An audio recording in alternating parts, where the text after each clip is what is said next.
मैं हूं सिद्रा मीर। बुलेटिन का आगाज करेंगे बड़े अदालती फैसले से। लाहौर हाई कोर्ट ने हमजा शहबाज के इलेक्शन से मुतालिक तहरीक इंसाफ की दरखास्तों पर तहरीरी फैसला जारी कर दिया। अदालत ने पीटीआई की दरखास्तें मंजूर कर ली। अदालत का प्रिजाइडिंग ऑफिसर को मुनहरिफ 25 अरकान के वोट निकालकर दोबारा गिनती का हुक्म। तहरीरी हुक्म में कहा गया है कि वजीर आला के इंतखाब के लिए मतलूबा नंबर पूरे ना हो तो दोबारा इलेक्शन करवाया जाए। अदालत का गवर्नर पंजाब को दोबारा वोटिंग के लिए कल असेंबली इजलास बुलाने का हुक्म, जबकि अदालती फैसले की मजीद तफसीलात के हवाले से भी तफसीलात जानेंगे। समा के नुमाइंदे अरशद अली हमारे साथ मौजूद हैं। अरशद, तफसीली तौर पर बताइएगा इस फैसले के बारे में। जी बिल्कुल मनीजा, जस्टिस सदाकत अली खान की सरबराही पर मुश्तमिल 5 रुकनी लार्ज बेंच ने अपना तहरीरी फैसला जारी कर दिया है। इस तहरीरी फैसले में ये कहा गया है कि जो तहरीक इंसाफ की अपीलें हैं, दरख्वास्तें हैं, उनको मंजूर किया जाता है। ताहम इस फैसले में ये भी लिखा गया है कि कौमी मफादात में वज़ीर आला हमजा शहबाज और उसकी काबीना की जानब से जो किए गए फैसले हैं उनको तहफ़्फ़ुज़ फराहम करते हैं। इसके साथ साथ अदालत ने अपने फैसले में ये लिखा कि जो वज़ीर आला पंजाब का इंतखाब हुआ है उससे मुतल्लिक पहले प्रिजाइडिंग ऑफिसर जो है वो 25 मुनहरिफ अरकान के वोट निकाल कर जो है वो काउंटिंग करेंगे। अगर मतलूबा नंबर जो है वो पूरा नहीं होता उसके बाद जो है वो री इलेक्शन जो है वो करवाया जाएगा। इसके साथ साथ अदालत ने अपने तहरीरी फैसले में ये कहा कि गवर्नर पंजाब 1 जुलाई की शाम 4 बजे तक जो है वो इजलास बुलवाएंगे और तमाम जो इदारे हैं वो अदालती अहकामात की पासदारी करवाएंगे। इसके साथ साथ अदालत ने अपने फैसले में ये भी लिखा कि वज़ीर आला के इंतखाब का प्रोसेस जो है वो मुकम्मल किए बगैर जो इजलास कल बुलाया जा रहा है उसको मुलतवी नहीं किया जाएगा। इसके साथ साथ अदालत ने ये भी गवर्नर को हदायत देते हुए कहा कि गवर्नर आर्टिकल 130 की शिक 5 के तहत जो है वो अपने फ़राइज़ सर अंजाम देंगे और मुंतखब वज़ीर आला से अगले रोज जो है वो सुबह 11 बजे हलफ लेंगे। अदालत की जानब से जो है वो तफसीली जो 8 सफ़ात पर मुश्तमिल हुक्मनामा है वो जारी किया गया है और इस हुक्मनामे में ये भी कहा गया है कि गवर्नर इलेक्शन से मुतल्लिक अपनी राय भी नहीं दे सकता। जी ठीक है अरशद अली, आप इस बारे अपडेट कर रहे थे, बहुत शुक्रिया आपका। पाकिस्तान तहरीक इंसाफ के रहनुमा फवाद चौधरी का यह कहना है कि आज हाई कोर्ट के फैसले ने पंजाब में सियासी बहरान में मजीद इजाफा कर दिया है। उनके मुताबिक हमजा शहबाज की हुकूमत बरकरार नहीं रही, लेकिन जो हल दिया गया है उसके नतीजे में बहरान खत्म नहीं होगा। वो कहते हैं कि अदालती फैसले में कई खामियां हैं। हमने लीगल कमेटी की मीटिंग बुला ली है। हाई कोर्ट के फैसले में खामियों को लेकर सुप्रीम कोर्ट से रुजू करेंगे। पाकिस्तान तहरीक इंसाफ के रहनुमा फवाद चौधरी का कहना है कि आज हाई कोर्ट के फैसले ने पंजाब में सियासी बहरान में मजीद इजाफा कर दिया। मुस्लिम लीग नून के रहनुमा अता तारड़ ने वाजे कर दिया है कि हमजा शहबाज ही वज़ीर आला पंजाब हैं। अदालत ने फैसले में वज़ीर आला का इंतखाब कलअदम करार नहीं दिया। बतौर चीफ मिनिस्टर हमजा शहबाज के अब तक किए जाने वाले फैसले भी बरकरार रहेंगे, जबकि लीगी रहनुमा का कहना था कि अब रन ऑफ इलेक्शन होगा, हमें अक्सरियत हासिल है। को कुलअदम करार दिया है और ना ही फ्रेश इलेक्शन कराने की हिदायत दी है, ना वजारत आला से हमजा शहबाज शरीफ साहब को हटाया गया है। पिछले इलेक्शन को आगे कंटिन्यू करने का कहा है 25 वोट माइनस करके। हमजा शहबाज शरीफ वजीर आला रहेंगे इस इंतखाब तक। कल शाम 4 बजे गवर्नर पंजाब को कहा गया है कि वो इजलास बुलाएं वजीर आला के इंतखाब के लिए। डिप्टी स्पीकर की जेर सदारत ये रन ऑफ इलेक्शन होगा, जिसमें प्रेजेंट एंड वोटिंग जो मेंबरान हाउस में मौजूद होंगे, जो उनकी सिंपल मेजॉरिटी अटेन कर लेगा वो वजीर आला बन जाएगा। इससे इतना मुतमईन है तो अपील अपने खिलाफ कर रहे हैं या अपनी खुशी के खिलाफ कर रहे हैं? तुम इतना जो मुस्कुरा रहे हो वाली बात है, तो ये गम छुपाने का एक बहाना है। तो ये अहम मामला, क्या लाहौर हाई कोर्ट के फैसले से पंजाब में एक और आइनी बहरान के खदशात ख़त्म हो जाएंगे या आइनी बहरान में इजाफा हो जाएगा? इस मामले में कन्फ्यूजन नज़र आ रही है। बात करते हैं, हमारा पैनल हमारे साथ ही है। खालिद अजीम साहब, नईम हनीफ साहब, मंसूर अली खान, नदीम मलिक साहब हमारे साथ हैं। माहिर कानून ख्वाजा हारिस साहब ने भी हमें ज्वाइन कर लिया है। ख्वाजा हारिस साहब, अभी फवाद चौधरी भी ये गुफ्तगू कर रहे थे, वो ये कह रहे थे कि इस फैसले से कन्फ्यूजन बढ़ गई है, यानी कि आइनी बहरान में मजीद इजाफा होगा और वो लीगल कमेटी से भी अब रुजू करेंगे। लीगली इस फैसले की क्या हैसियत है, इस पर आप ज़रा रोशनी डालिएगा। और अब इसमें आइनी बहरान में कितना इजाफा हो सकता है, क्या ऐसा हो सकता है, ये भी बताइएगा। देखिए, जहाँ तक लीगल एस्पेक्ट है वो तो उन्होंने बड़ा क्लियर कर दिया कि हमजा शहबाज की जो इलेक्शन हुई, उनको चीफ मिनिस्टर बनाया गया, उसमें 25 वोट इजाफी इससे काउंट किए गए। तो what they have done is they have put the clock behind. उस जगह से उन्होंने कहा सिलसिला शुरू करें जबकि उस दिन वोटिंग कास्ट हुई, वोट कास्ट हुए और गिनती हुई, और गिनती में से 25 वोट निकाल दें और फिर देखेंगे क्या पोजीशन है। अब इस चीज़ का फैसला तो वो खुद भी कर सकते थे, जो हमें समझ में आता है कानूनी तौर पे हाईकोर्ट कह सकता था कि वो 25 वोट गलत तौर पे क्योंकि कास्ट हुए हैं, तो लिहाजा वो इलेक्शन जो है वो कालदम करार दी जाती है। ठीक है। है। वो करने की वजह उन्होंने वापस भेज दिया कि ये डिप्टी स्पीकर जो है वही प्रिजाइड करें, वही इसके बारे में जो है वो वोट की काउंटिंग करें, 25 वोट्स को निकालें, और अगर वो शख्सियत के साथ जो 50% वोट लेने होते हैं फर्स्ट वो में वो नहीं ले सकते हैं, तो वो तो उनकी इलेक्शन खत्म हो जाएगी। लेकिन साथ ही फिर जो कि आर्टिकल 135 में लिखा भी हुआ है कि आप दोबारा से वोटिंग कराएंगे और देखेंगे कि कौन 134 में सेकंड प्रिजाइडिंग में किस तरह वो जिसकी भी मेजॉरिटी है वो इसमें इलेक्ट माना जाएगा। ठीक है, जिसके पास मेजॉरिटी होगी उसी को तस्लीम किया जाएगा। बैरिस्टर ख्वाजा हारिस साहब हमारे साथ मौजूद थे, बहुत शुक्रिया आपके वक्त का। अब आना चाहूँगी खालिद अजीम साहब आपकी जानिब, और कहा यह जा रहा है कि लाहौर हाई कोर्ट का फैसला आने के बाद हमजा शहबाज ने कानूनी माहिरीन को मॉडल टाउन में बुला लिया है और उनके साथ डिस्कशन की जाएगी कि अब इस फैसले के बाद क्या हिकमत अमली अपनाई जाएगी। तो आपकी क्या राय है, क्या कहते हैं आप, क्या इस फैसले को चैलेंज किया जाएगा? मेरा नहीं ख्याल कि हमजा शहबाज को चैलेंज करने की ज़रूरत है, क्योंकि ये फैसला आलमोस्ट उनके हक में। देखें, जो फैसले में बहुत वाज़े लफ्ज़ों में कहा हुआ है कि सिर्फ इस हद तक पीटीआई की वो जो अपीलें हैं उनको तस्लीम किया गया है कि वो 25 वोट काउंट ना किए जाएं, और क्योंकि उन 25 वोटों से ही 197 वोट उनके बनते थे। ये बहुत वाज़े है फैसला कि सिर्फ वो 25 वोटों को डिस्काउंट करने का हुक्म दिया गया है, उनको उसमें से निकालने का हुक्म दिया गया है। बाकी उन्होंने ये कहा है कि उस अंदाज में दोबारा वो इजलास हो, और उस ये लफ्ज़ लिखे गए हैं कि ये इजलास उस वक्त तक प्रोरोग नहीं होगा जब तक के चीफ मिनिस्टर का इलेक्शन जो है उसका प्रोसेस मुकम्मल नहीं हो जाता, और रूल 21 के तहत प्रिजाइडिंग अफसर उसकी इंटीमेशन गवर्नर को नहीं दे देता। गोया उन्होंने इस बात की तायीद कर दी है कि जो रन ऑफ द वोट का मामला है उसको कंटिन्यू करेंगे जो भी प्रिजाइडिंग अफसर थे, और प्रिजाइडिंग ऑफिसर भी उन्होंने बिल्कुल नहीं हटाया। डिप्टी स्पीकर जो हैं वही प्रिजाइडिंग अफसर होंगे। इससे पहले जब हम बहस कर रहे थे इस सारे मामले में, और मंसूर अली खान साहब ने जो एक पॉइंट उठाया था कि किसी और जगह अगर इजलास बुलाया जाता है तो उसमें इस बात की कबाहत है कि वो शायद एक लकूना रह जाए। एक पहली बात तो ये है कि गवर्नर जब इजलास बुलाता है तो गवर्नर को इख्तियार है, वो किसी जगह को भी असम्बली डिक्लेयर कर सकता है। दूसरी चीज़, नईम हनीफ साहब ने बाकी कुछ इवेंट्स जो हैं वो तो गिनवाए। एक ख़ास इवेंट जिसका मैं जिक्र करना चाहता था, मैं चाहता था कि वो सामने आता, वो ये है कि जिस दिन स्पीकर चौधरी परवेज़ इलाही साहब के ख़िलाफ़ जो तहरीक अदम एतमाद थी उसकी वोटिंग होना थी, तो उसमें जिस अंदाज में मुस्लिम लीग नून के लोग जो हैं उनको रोक दिया गया, उनको अंदर नहीं आने दिया गया, उस किस्म का मामला होता है। और जिसकी निशानदेही जो है वो मुतअद्दिद मरतबा की गई है अपोजिशन की जानिब से, और आज उसका तज़किरा नईम साहब ने किया कि 600 से ज़्यादा ऐसे लोग हैं जो कि परवेज़ इलाही साहब के भर्ती करदा हैं, और वो आलमोस्ट उस अंदाज में बिहेव करते हैं, उस अंदाज में जैसे कि वो मुकम्मल तौर पे परवेज़ इलाही साहब के ताबे हों, और वो असम्बली सेक्रेटेरिएट के नहीं बल्कि परवेज़ इलाही साहब के अपने मुलाजिम हैं।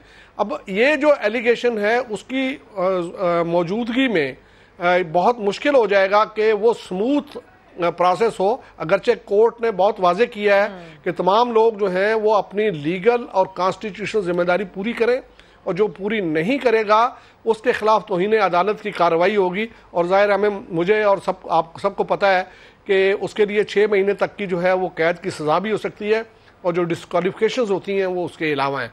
लेकिन बहरहाल बदमज़गी का खतरा जो है वो मौजूद है। बदमज़गी का खतरा मौजूद है खालिद अजीम साहब, और जिस तरह से आपने पिछले इजलासों को मेंशन किया और जो कुछ पंजाब में होता रहा और जो खदशात आप अभी भी बता रहे हैं, इस तनाजुर में इस सूरत हाल में इजलास होना एक बहुत बड़ा चैलेंज होगा। नईम हनीफ साहब, क्या इत्तलात हैं आपके पास कल के इजलास के हवाले से? क्या होने जा रहा है कल के इजलास में?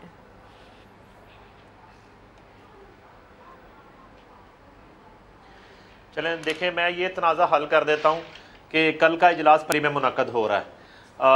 तमाम तर खदशात के बावजूद जो है वो मुस्लिम लीग नून और हुकूमत ने ये फ़ैसला कर लिया है कि कल का इजलास गवर्नर पंजाब जो है वो पंजाब असम्बली में ही तलब कर रहे हैं। और जाहिर है कि वो अपने जो गुज़िश्ता जो वाक़यात हैं उनकी रोशनी में पूरी तैयारी के साथ वो पंजाब असम्बली के ऐवान में जाएंगे। आज शाम को इनका अपना पार्लिमानी पार्टी का इत्तेहादियों का इजलास है, उससे पहले कानूनी माहरीन का एक मीटिंग इस वक्त जारी है 180H मॉडल टाउन में। प्राइम मिनिस्टर भी एक मीटिंग थोड़ी देर में करने वाले हैं इस्लामाबाद में, और शायद प्राइम मिनिस्टर जो हैं आज रात तक वो लाहौर भी उनकी आमद मतवक्को है। तो इस सूरत हाल में कल एक तो इजलास पंजाब असम्बली में हो रहा है, दूसरी बात यह है कि आपने अभी फरमाया कि फवाद चौधरी साहब को इस फैसले से कुछ कन्फ्यूजन है। उनका ख्याल है कि फैसले में कोई कन्फ्यूजन नहीं है, ना ही इस वक्त जो आईनी मामलात हैं उसमें कोई कन्फ्यूजन बाकी रह गई है। कन्फ्यूजन जो है वो पीटीआई के जो नंबर्स हैं उनके अंदर कन्फ्यूजन बड़ी तेजी से बढ़ रही है, और पिछले तकरीबन 1-1.5 घंटे से मुझे विकटें गिरने की इतलात आ रही हैं। पीटीआई की विकटें बड़ी तेजी से गिर रही हैं। कुछ देर बाद वो नाम आ जाएंगे हमारे पास, हमारे नुमाइंदे आसिम नसीर उस पर काम कर रहे हैं, हम वो ब्रेक करेंगे और वो बहुत बड़ी स्टोरी होगी आज के दिन की कि वो कौन से नाम हैं जो कल ईवान में नहीं जा रहे, वो कौन से नाम हैं जो कल लाहौर शहर में मौजूद नहीं होंगे, वो कौन से नाम हैं जो कल पाकिस्तान में मौजूद नहीं होंगे। वो तहरीक इंसाफ के लोग हैं, वो बहुत जल्द जो है वो नाम हम मंजरे आम पर इंशाल्लाह लेके आने वाले हैं कुछ ही देर में। तो ये कंफ्यूजन है फवाद चौधरी साहब को और चेयरमैन पीटीआई इमरान खान साहब को। तो कल मुझे नहीं लग रहा, खौफनाक हद तक नंबर जो हैं 168 से नीचे जा रहे हैं। 158 नंबर है पीटीआई के, 158 जो है मुझे लग रहा है कि इसमें 1 दर्जन से जायद लोग कल मौजूद नहीं होंगे इस इजलास में, जिसमें वजीर आला पंजाब का दोबारा से अगर इंतखाब होता है। तो उसके बाद आ जाते हैं काफ लीग के 10 नंबर्स। मुझे काफ लीग के 10 नंबर्स में भी कुछ लोगों की गाड़ियों में अभी से प्रॉब्लम दिखाई दे रही है। उनकी गाड़ियां चूंकि 2010-12 से पहले की हैं, बल्कि नहीं 2002 की गाड़ियां जब परवेज मुशर्रफ ने काफ लीग बनाई थी तो इंजन पुराने भी हो गए हैं। तो मुझे उधर से भी खदशात जो है वो दिखाई देने लगे हैं। कुछ इतलात आना शुरू हो गई हैं कि काफ लीग शायद अपने 10 नंबर ही पूरे ना कर सके। और 158 जो पीटीआई का नंबर है उसमें तो मैं दावे से कह रहा हूं कि 1 दर्जन से जायद लोग जो है कल गैर हाजिर होंगे। उसके नताइज कुछ भी पीटीआई के अंदर उनको भुगतना पड़े, और उसकी बड़ी वजह यह है कि अभी जो टिकट्स दिए गए हैं जिमनी इंतखाब में, लाहौर के अगर 4 हलकों की बात करूं तो इमरान खान साहब ने 3 हलकों में उन लोगों को टिकट्स दिए हैं जिनका ताल्लुक ही उन हलकों से नहीं है। अब एक हलके का मैं बड़ा क्लियरिटी से बता देता हूं, 167 में इन्होंने अपने दरीना कारकुन आतिफ चौधरी को टिकट दिया और प्रेशराइज किया गुजर बरादरी ने जिनका ताल्लुक है चूंग के इलाके से, तो उनको 167 से आके समथिंग शबीर गुजर है उनको टिकट दे दिया, जो अभी नजीर चौहान के साथ फायरिंग का वाकया आया। तो बहुत ज्यादा नाराजगियां पाई जा रही हैं इस वक्त जिमनी इंतखाबात में जो टिकट बांटे गए हैं चेयरमैन पीटीआई इमरान खान की तरफ से। और उससे कबल 5 वोटों के लिए चौधरी परवेज लाई को जब वजारत आला का उम्मीदवार नामजद किया, उस वक्त भी बहुत से लोगों ने नाराजगी का इजहार किया। और अगर मैं नाम लूं पंजाब के इन अराकीन का जो डी सीट हुए उसमें अलीम खान सबसे बड़ा नाम है, उसमें जहांगीर खान तरीन है, उसमें ये जो 25 लोगों का धड़ा है उसकी नाराजगी की बड़ी वजह यह थी कि चौधरी परवेज लाई को आपने नॉमिनेट किया सिर्फ 5 वोटों के लिए, और 22 साल खिदमात पीटीआई के लिए जिन लोगों की हैं उसको नजरअंदाज किया गया। और पीटीआई के लिए इस वक्त बहुत ही ज्यादा मुश्किल सूरत हाल है, और पीटीआई से ज्यादा चौधरी परवेज लाई के लिए मुश्किल सूरत हाल है, क्योंकि इसमें मैं नहीं समझता कि बराह रास्त जो है वो पीटीआई का कोई कैंडिडेट उतर रहा है इस मैदान में। यहाँ तो परवेज लाई जो है सबसे बड़ा स्टेक उनका है, काफ लीग का स्टेट है, और काफ लीग के अंदर वही बात हो गई कि नो डाउट कल कौन कौन यू टर्न लेगा पीटीआई से और काफ लीग से, ये तो सामने आ जाएगा। मंसूर अली खान साहब, आपकी जानिब आना चाहूंगी, आप बताएं कि आपके सोर्सेस क्या कहते हैं। नईम हनीफ साहब तो यही कह रहे हैं कि कंफ्यूज्ड है पीटीआई भी और काफ लीग भी, कल कौन कौन जाता है और कौन कौन नहीं। आपके ज़राए क्या कह रहे हैं कि पाकिस्तान तहरीक इंसाफ की जो पार्टी है, जो अराकीन है, वो कितने कंफ्यूज्ड है और यू टर्न लेने की पॉसिबिलिटी कितनी स्ट्रॉन्ग है इसमें? देखिए, मेरे ख्याल में मैं सबसे पहले तो नईम हनीफ साहब को जो है वो उनका शुक्रिया अदा करूंगा कि जो हमारे यहाँ कंफ्यूजन चल रही थी वो तो चले उन्होंने क्लियर कर दी कि पंजाब असेंबली के अंदर ही जो है वो इजलास होने जा रहा है। कानूनी तौर पे देखिए, मुझे उससे कोई इशू नहीं था कि कानूनी तौर पे बिल्कुल खालिद साहब सही फरमा रहे थे कि गवर्नर का इस्तेकाक है कि वो कहीं पे भी जो है वो उस इजलास को बुला सकता है। लेकिन मेरे लिए ये एक सिग्नल अच्छा नहीं है, एक अच्छा सिग्नल नहीं है। किसी भी प्रोविंशियल असेंबली की जो प्रोसीडिंग्स हैं वो उसके हॉल के अंदर उसी बिल्डिंग में होनी चाहिए। खुदा न खास्ता ये एक फेडरेशन के लिए, एक हमारी मुल्क की सियासत के लिए इससे अच्छा सिग्नल नहीं जाता कि हर कोई जो है वो अपनी 1.5 इंच की मस्जिद बना के साइड पे बैठ जाए। ऐसा नहीं होना चाहिए। तो अगर मुस्लिम लीग नून ने ये फैसला किया है तो मेरे ख्याल में एक अच्छा फैसला है, एक बात। दूसरी बात ये देखें, ये जो नईम हनीफ साहब काफ लीग और पाकिस्तान तहरीक-ए-इंसाफ की बात कर रहे हैं ना, मैं आपको इस सिलसिले में 2 चीजें आपके साथ शेयर करता हूँ। एक तो आपको याद होगा कि पाकिस्तान तहरीक-ए-इंसाफ ने जब एक्चुअली अपना ऑपोजिशन लीडर यहाँ पे अनाउंस करना था तो उसमें भी यहाँ पे धड़ेबाजी शुरू हो गई थी कि जी कौन सा धड़ा जो है उसका ऑपोजिशन लीडर बनेगा, क्योंकि पाकिस्तान तहरीक-ए-इंसाफ के अंदर एक धड़ा जो है वो वैसी काफी के करीब है और एक इनका नजरियाती धड़ा है जो बेसिकली ये परवेज इलाही साहब को जितनी इंपॉर्टेंस दी जा रही है इमरान खान साहब की जानिब से, उससे वो ज्यादा खुश नहीं है। तो आपस में धड़ेबंदी तो मौजूद है, एक बात। और दूसरी बात ये कि ये हकीकत है कि वो लोग ये भी समझते हैं कि जनाब जमातें इनकी सिर्फ 10 हैं, 10 इनके पास सीटें हैं, लेकिन इन्होंने जो है वो वजारत आला की कुर्सी इन्होंने मांग ली। ये नाइंसाफी है, ये पाकिस्तान तहरीक-ए-इंसाफ के साथ नाइंसाफी है। अब दूसरी बात आ जाइए काफ लीग के ऊपर। काफ लीग के हवाले से बात यह है कि इन 10 सीटों में से अगर कोई चंद MPAs या तो एब्सटेन करते हैं या वो परवेज इलाही को वोट ना देने का फैसला करते हैं तो उनके अगेंस्ट अगर कोई एक्शन होना भी है तो उसके लिए चौधरी शुजात हुसैन साहब की मोहर जो है वो बहुत जरूरी है, क्योंकि पार्टी के सरबरा वो हैं इलेक्शन कमीशन ऑफ पाकिस्तान के अंदर।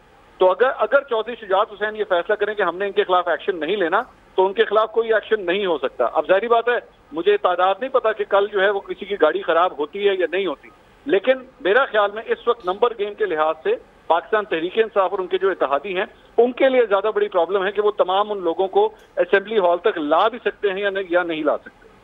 और यही बात नईम हनीफ भी कह रहे थे कि 1 दर्जन से जायद PTI के लोग ऐसे हैं जो कि कल शामिल ही नहीं होंगे, अमल का हिस्सा ही नहीं बनेंगे। तो ये PTI के लिए बड़ी तशवीशनाक बात है। मंसूर अली खान साहब, आप हमारे साथ ही रहिए। खालिद अजीम साहब भी हमारे साथ हैं। डिस्कशन बात करेंगे आज होने वाली बड़ी बैठक की। बरतानिया से 41 अरब रुपए पाकिस्तान मुंतकिल होने के मामले पर काबीना कमेटी का खुसूसी इजलास आज होगा। Committee Ahmed Ali Riaz and family और बहरिया टाउन के अकाउंट्स मुंजमद होने के मामले का भी जायजा लेगी। रकम कौमी खजाने के बजाय सुप्रीम कोर्ट में क्यों जमा कराई गई ये भी देखा जाएगा। इस्लामाबाद से शकील अहमद की रिपोर्ट। बरतानिया से जो 41 अरब रुपए पाकिस्तान आए थे वो कहां गए? हकायक मंजर-ए-आम पर लाने के लिए वजीर दिफा ख्वाजा आसिफ की सरबराही में काबीना कमेटी आज सर जोड़कर बैठेगी। फंड्स बरतानिया से पाकिस्तान किस अकाउंट में मुंतकिल हुए और कहां इस्तेमाल किए गए? खसूसी इजलास में अहमद अली रियाज एंड फैमिली और बहरिया टाउन के अकाउंट्स मुंजमद होने का मामला भी जेरे गौर आएगा। साबका हुकूमत ने इस रकम के हुसूल के लिए कोई कोशिश तो ना की, लेकिन एसिड रिकवरी यूनिट के सरबराह शहजाद अकबर ने क्रेडिट अपने खाते में डाल लिया था। मलिक रियाज पर 460 अरब रुपए का जो जुर्माना आयद हुआ, रकम उस मद में डाल दी गई। शहजाद अकबर से जब इस पर सवाल हुआ तो उनका कहना था कि पैसे रियासत को मिलने थे और सुप्रीम कोर्ट भी रियासत का ही हिस्सा है। गुज़श्ता हफ्ते काबीना इजलास के बाद वजीर दाखिला राना सनाउल्लाह ने रकम पाकिस्तान मुंतकली की डील से मुताल्लिक खुफिया दस्तावेज मंजर-ए-आम पर लाते हुए तहकीकात का ऐलान किया था। आज काबीना कमेटी के खसूसी इजलास में खजाना, कानून और इंसाफ, दाखिला और मवासलात के विफाकी वज़रा, वजीर मुमलिकत खारजा उमूर और वजीर आजम के मुशीर बराए उमूर कश्मीर भी शरीक होंगे। Attorney general, governor state bank, secretary खारजा, सेक्रेटरी काबीना और सेक्रेटरी दाखिला को भी दावतनामे भिजवाए गए हैं। और अब आपको ये भी बताते हैं कि 190 मिलियन पाउंड्स के तस्फिये की कहानी है क्या। जरा वर्क पलटकर माजी में देखते हैं। मलिक रियाज से जुड़े 190 मिलियन पाउंड के तस्फिये के तस्करे नए नहीं। दिसंबर 2019 में गैर मुल्की अखबार द गार्जियन ने अपनी खबर में लिखा कि पाकिस्तानी बिजनेस टाइकून मलिक रियाज 190 मिलियन पाउंड्स की रकम और असास से बरतानवी हुक्काम के हवाले करने पर रजामंद हो गए। द गार्जियन की खबर के मुताबिक मलिक रियाज के खिलाफ होने वाली तहकीकात में 190 मिलियन पाउंड से जायद के असासे जब्त किए गए, जिसमें 50 मिलियन पाउंड मालियत की लंदन के हाइड पार्क में मौजूद प्रॉपर्टी भी शामिल है। द गार्जियन के मुताबिक जायदाद और रकूम गैर कानूनी जराए से हासिल किए जाने के इल्जाम में नेशनल क्राइम एजेंसी ने 9 अकाउंट्स भी फ्रीज किए, जिसमें 140 मिलियन पाउंड्स के फंड्स मौजूद थे। द गार्जियन ने लिखा, ये रकम और जब्त किए गए असासे रियासत पाकिस्तान को लौटा दिए जाएंगे, जहां मलिक रियाज के खिलाफ फ्रॉड और करप्शन का केस चल रहा है। द गार्जियन के मुताबिक नेशनल क्राइम एजेंसी ने सबसे पहले 2018 में मलिक रियाज की 20 मिलियन पाउंड की रकम मुंजमद कर दी थी, जिसके बाद अगस्त 2019 में इसी तहकीकात के सिलसिले में 8 बैंक अकाउंट मुंजमद किए गए थे, जिनमें 120 मिलियन पाउंड की रकम मौजूद थी, जो कि उस वक्त किसी भी अकाउंट की मुंजमद होने वाली सबसे बड़ी रकम थी। बरतानिया में मुंजमद की गई भारी रकूम का केस। बरतानवी अदालत ने मलिक रियाज और उनके बेटे के बरतानवी वीजे मनसूख कर दिए थे, जबकि 10 साल तक बरतानिया में दाखिले पर पाबंदी लगा दी थी। मलिक रियाज ने फैसले के खिलाफ अपील दायर की थी, जो नवंबर 2021 में मुस्तरद कर दी गई थी। मलिक रियाज की बरतानिया में मुंजमद की गई भारी रकूम का मामला। इस केस में बरतानवी होम ऑफिस ने मालियाती करप्शन के इल्जामात पर मलिक रियाज और उनके बेटे के बरतानवी वीजे दिसंबर 2019 में मनसूख किए और 10 साल तक बरतानिया दाखिले पर पाबंदी लगा दी थी। मलिक रियाज ने फैसले के खिलाफ अदालत में अपील दायर की, जो नवंबर 2021 में मुस्तरद कर दी गई और अदालत ने वीजों की मनसूखी का फैसला बरकरार रखा। तहरीरी फैसले में जज ने सख्त रिमार्क्स देते हुए लिखा था कि इस बात का कवी इम्कान है कि मलिक फैमिली माली करप्शन और कवायद की खिलाफ वर्जी में मुलव्विस रहे हैं। आपके किरदार, तर्ज अमल और सरगर्मियों की वजह से आपका बरतानिया से इखराज ही अवाम के लिए बेहतर है। बरतानवी अदालती फैसले में पाकिस्तानी सुप्रीम कोर्ट के फैसलों, अहकामात, नैब इंक्वायरीज और बहरिया टाउन से मुंसलिक JIT रिपोर्ट का भी जिक्र किया गया। फैसले में कहा गया कि कराची बहरिया टाउन केस में मलिक रियाज ने सुप्रीम कोर्ट को 460 अरब रुपए देने की हामी भरी, जिससे बहरिया टाउन के गैर कानूनी इकदामात में मुलव्विस होने के शवाहिद मिलते हैं। अदालत ने मलिक रियाज, अली रियाज और उनकी कंपनी बहरिया टाउन की जाली बैंक अकाउंट से मुताल्लिक मुकदमे में भी मुलव्विस होने और फिर डील करने का हवाला दिया। साल 2019 में बरतानिया की नेशनल क्राइम एजेंसी ने मलिक रियाज के खिलाफ तहकीकात की थी, जिसके नतीजे में मलिक रियाज ने मुकदमा लड़ने के बजाय बरतानवी तहकीकाती एजेंसी से तस्फिया कर लिया, जिसके तहत मलिक रियाज और उनके खानदान को 19 करोड़ पाउंड की रकम या असासे देना थे। हुकूमत पाकिस्तान को मिलने वाली रकम मलिक रियाज के पास वापस कैसे आई? बरतानिया में होने वाली तहकीकात में मलिक रियाज फैमिली के 14 करोड़ पाउंड जो पाकिस्तान को मिलने थे, उसकी सेटलमेंट कैसे हुई? प्ली बार्गेन मुआहदे को स्टेट सीक्रेट कैसे करार दिया गया? समा ये सब तफसीलात सामने ले आया। जी रिपोर्ट जमा कराई है खान साहब ने कि मेरी गारंटी है मैं खत्म करावांगा और लाल अकबर का लेटर भी तुम कल वो कहती है मैनू तुसीं हीरा मंगवा दो ते अंगूठी मैं तो खरीदांगी, जो पैसे बननगे तुसीं मैनूं दे देना। मैं कहा ठीक। हीरा दो लेटर लो। जिस खत के लिए हीरा देने और लेने की बात हो रही थी, उसमें क्या था? समा सब सामने ले आया। 2018 और 19 में बरतानिया की नेशनल क्राइम एजेंसी ने अहमद अली रियाज मलिक और फैमिली के तकरीबन 14 करोड़ पाउंड मुंजमद किए। बरतानिया ने ये रकम पाकिस्तान को वापस की। दिसंबर 2019 में वजीर आजम के मुआविन खुसूसी शहजाद अकबर ने काबीना डिवीजन को खत लिखा, दावा किया कि मलिक फैमिली ने NCA से अदालत से बाहर मुआहदा कर लिया है। रकम पाकिस्तान में मखसूस अकाउंट्स में मुंतकिल की गई है। शहजाद अकबर ने लिखा कि मुआहदे की तफसीलात खुफिया रखी जाएंगी। हुकूमत पाकिस्तान राजदारी का मुआहदा करेगी। काबीना की मंजूरी के बाद ये लेटर सील कर दिया गया, जिसे सिर्फ अदालती हुक्म पर खोला जा सकता है। अकबर रियाज मलिक से मुबैना गुफ्तगू में फराह खान ने उसी खत की यकीन दहानी कराई थी। मैं कि एक काम नहीं हुआ, फरा देखो है एक काम नहीं हुआ। इमरान खान साहब ने भी 4 दिन ले लिए हैं, अभी तक लेटर नहीं आया, ताले भी लग गए हैं, रिपोर्ट भी जमा हो गई है। मैं क्या अदालत में तो क्या बनेगा हमारा? मैंने कहा तो कहते तुम पैनिक ना हो। इमरान खान पर इल्जाम है कि उन्होंने ये डील अल कादिर यूनिवर्सिटी के लिए 458 कनाल जमीन और बनी गाला में फराह खान के लिए जमीन के एवज की। राना सनाउल्लाह का दावा है कि PTI सरकार ने इस डील में 5 अरब रुपए भी लिए। काम निकलवाने के लिए करोड़ों के हीरों के तोहफे। साबिक खातून अव्वल को 3 नहीं 5 कैरेट का हीरा दिया जाए, फिर ही काम होगा। चलिए मैनू हीरा मंगवा दो, जी रिपोर्ट जमा कराई है खान साहब ने, मेरी गारंटी है मैं खत्म करावांगा। लाल अकबर का लेटर भी तुम कल हफ्ते से पहले मंगवा दी हूं। मलिक रियाज और बेटी अंबर की मुबैना ऑडियो लीक में किस लेटर का जिक्र था, समा ने खोज लगा लिया। शहजाद अकबर जो है वो एसेट रिकवरी यूनिट के उस वक्त हेड थे। मलिक रियाज की मुबैना मनी लॉन्ड्रिंग थी जिसको रिकवर करके कौमी खजाने में जमा करवाना था। ये वही लेटर है, इस लेटर का चर्चा जो है वो ऑडियो में है और ये बिल्कुल एक मिली भगत जो है वो साबित हो चुकी है। वफाकी काबीना इजलास में बरतानवी NCA और प्रॉपर्टी टाइकून मलिक रियाज फैमिली की डील का तस्करा हुआ है। वफाकी काबीना ने एसेट रिकवरी यूनिट के हवाले से ज़ैली कमेटी तश्कील देने का फैसला किया है और बरतानिया में मलिक रियाज फैमिली के साथ क्या डील हुई है, उसको किस तरीके से आगे बढ़ाया गया, ये तमाम चीजें जो है वो आवाम के सामने रखने का पर इत्तेफाक। शहजाद अकबर साहब 50 अरब रुपया जो था वो बहरिया टाउन की लाइबिलिटी के अगेंस्ट जो है वो रजिस्टर हुआ। 5 अरब रुपया जो था उसने इनका हिस्सा जो है वो इनको अदा कर दिया। जाहिद गशोरी साहब हमें ज्वाइन कर चुके हैं। ये एक डील नहीं थी, 2 डील थी। मैं आपको एक इंकशाफ करने लगा हूँ। एक प्रॉपर्टी थी 1 हाइड पार्क लंदन में, बहरिया टाउन ने खरीदी थी। ये हुकूमत पाकिस्तान को वापस आनी थी। बरतानिया से 41 अरब रुपए पाकिस्तान मुंतकिल होने के मामले पर काबीना कमेटी का खुसूसी इजलास बुलाया गया है। मलिक रियाज एंड फैमिली और बहरिया टाउन के अकाउंट्स में जो मुंजमद होने के मामले का जायजा लिया जाएगा और बरतानिया से पाकिस्तान किस अकाउंट में मुंतकिल हुए और कहाँ इस्तेमाल हुए, इसका जायजा लिया जाएगा। खबर वही जो सिर्फ समा पर। बेहतरी के बाद बिजली के शॉर्टफॉल में भी मामूली कमी आई है। शॉर्टफॉल कम होकर 7,674 मेगावाट हो गया है।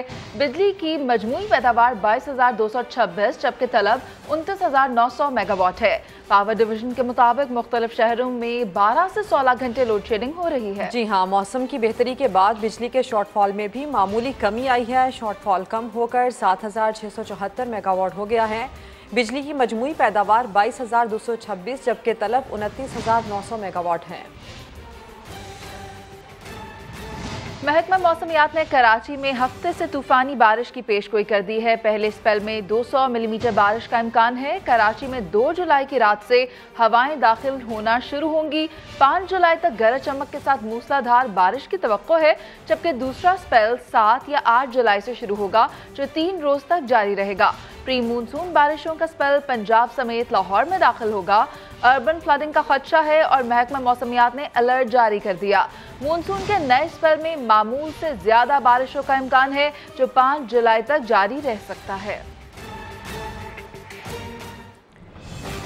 अब आपको ये बताएं कि चित्राल में एशप्रो ग्लेशियर की बर्फानी झील फट गई, जिससे आरकरी नाले में शदीद तुग़यानी आ गई है। सैलाबी रैले से 2 राबता पुल बह गए हैं। एशप्रो के इलाके में रवामा बर्फानी झील फटने का ये दूसरा वाक़या है। खुशकिस्मती से एशप्रो ग्लेशियर झील फटने से अभी तक कोई जानी नुकसान नहीं हुआ। और अब बात करेंगे कोरोना वायरस की। मुल्क में कोरोना से मजीद 2 मरीज इंतकाल कर गए हैं। कराची में मस्बत केसों की शरह 19% से जायद हो गई है। सिंध की वज़ीर सेहत ने सूबे के बड़े अस्पतालों में कोरोना वार्ड्स मुकम्मल फाल रखने की हिदायत कर दी है। मुल्क में 24 घंटे के दौरान कोरोना के 621 केसेस रिपोर्ट हुए हैं। वायरस में मुब्तला 129 मरीजों की हालत तशवीशनाक है। कराची में मस्बत केसेस की शरह 19% से भी ज़्यादा रिकॉर्ड की गई है, जबकि सूबाई वज़ीर सेहत ने सूबे के बड़े अस्पतालों में कोरोना वार्ड फाल करने की हिदायत कर दी है। अजरा पेचोहो की ज़ेर सदारत इजलास के दौरान ब्रीफिंग में बताया गया कि इस वक्त सिंध में 2,947 एक्टिव केसेस हैं। अब आपको ये बताएं कि पेशावर में कुर्बानी के एक अनोखे बैल ने धूम मचा दी है। दिलचस्प नाम और मुनफरिद जसामत वाले इस बैल को जो भी देखता है वो गर्विदा हो जाता है। अब्दुल रहमान की रिपोर्ट।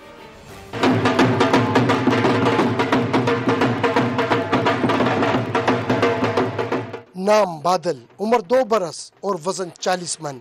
ये बैल है पेशावर के शहरी जाफर शाह का, जिसे कुर्बानी के लिए 1 साल कबल खरीदा गया, मगर चारा ऐसा कि महज 1 साल में वजन हुआ 40 मन। सुबह में इसको चन्ना, जो कणक और ये चीज़ें देता हूँ वनडे में।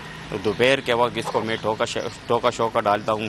रात को जो है इसको मैं दूध, मक्खन और रूह अफ़ज़ा का शरबत पिला के इसको देता हूँ। बादल की खाल और चाल डाल इतनी पुरकशिश कि हर एक है इसका शेदाई। बच्चे हो या बड़े, सभी बैल के साथ यादगार लम्हे को अमर करने के मुतमन्नी। इधर से गुजर रहे थे, ये जानवर देखा, बहुत खूबसूरत जानवर है, वो प्यारा जानवर है। हम हर साल इधर आते होते हैं, जाफर भाई का जानवर देखते होते हैं। हमें बड़ी खुशी होती है इनको देखने के लिए, वीडियोस बनाने के लिए यहाँ पर आते हैं दूर दूर से। जाफर शाह का खानदान 3 नस्लों से मुनफरिद जानवर खरीदने के लिए है मशहूर। सुन्नत इब्राहिमी की अदायगी के लिए पालतू जानवर की कुर्बानी ही सबसे अफजल तरीन है। कैमरामैन असद अली के साथ अब्दुल रहमान, समा, पेशावर।